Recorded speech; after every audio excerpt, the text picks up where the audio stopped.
The reading this morning is taken from John chapter 2, verses 1 to 11, and it says, "On the third day a wedding took place at Cana in Galilee. Jesus' mother was there, and Jesus and his disciples had also been invited to the wedding. When the wine was gone, Jesus' mother said to him, 'They have no more wine?' 'Dear woman, why do you involve me?' Jesus replied, 'My time has not yet come.' His mother said to the servants, 'Do whatever he tells you.' Nearby stood 6 stone water jars, the kind used by the Jews for ceremonial washing, each one holding from 20 to 30 gallons, which is probably about 75 to 115 liters. Jesus said to the servants, 'Fill the jars with water.' So they filled them to the brim. Then he told them, 'Now draw some out and take it to the master of the banquet.' They did so, and the master of the banquet tasted the water that had been turned into wine. He did not realize where it had come from, though the servants who had drawn the water knew. Then he called the bridegroom aside and said, 'Everyone brings out the choice wine first, and then the cheaper wine after the guests have had too much to drink. But you have saved the best till now.' This, the first of his miraculous signs, Jesus performed at Cana in Galilee. He thus revealed his glory, and his disciples put their faith in him." This is the word of the Lord. Thanks be to God. This is another story which we can learn so much from. I've heard many sermons preached on this, and yet each time I return to this passage, it feels like there is just a little something more to learn. Michael Todd was a speaker at GLS, and an idea that he shared really stuck out to me. He's a really impressive person who has achieved a fairly substantial amount.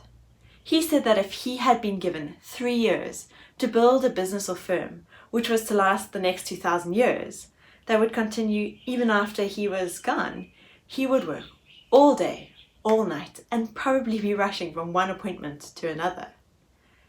And yet he says that you never see Jesus rushing between miracles or teaching. He walks at the pace of grace.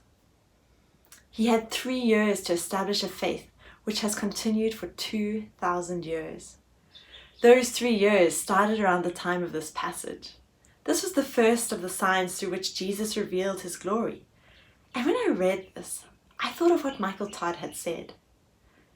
Jesus does things his own way. He wasn't starting his ministry with something which was eye-catching or dramatic or life-changing for people to see and then to follow him.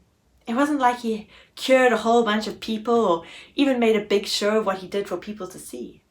In fact, it was a miraculous sign which was pretty low-key. We realized that those around were probably not in their full conscious, aware states of mind when he performed this miracle.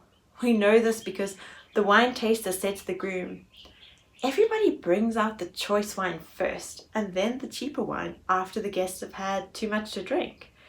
But you have saved the best till now." Following the theme for this term, we can ask ourselves, what does Jesus and these big jars of water have to teach us? Well, when we see that Jesus used them to keep the fun going, we get to stop for a moment and see that, well, yes, Jesus did have this fairly important mission and focus, but he still took the time to enjoy life, to be with friends and celebrate things. This term, the focus is definitely exams. And with life, we often have one big focus of being successful. But I think that there is a lesson here that we can learn. If God rested one day of the week, then we probably also need to set time aside to rest. If Jesus ate and celebrated events with friends, then we probably should too. This term is going to be a balancing act. Yes, you need to focus and to be disciplined. Those things are both good and honorable and helpful. But you also need to make sure that you don't close yourselves off entirely in your books, away from friends, family, and God. Jesus in this moment used water to provide life in a way which was fairly unexpected when we think about Christianity, faith, and the big mission. Let's seek to live intentionally, embracing all facets of our human nature, finding time for work, very important this term, but also to play and to rest. Amen.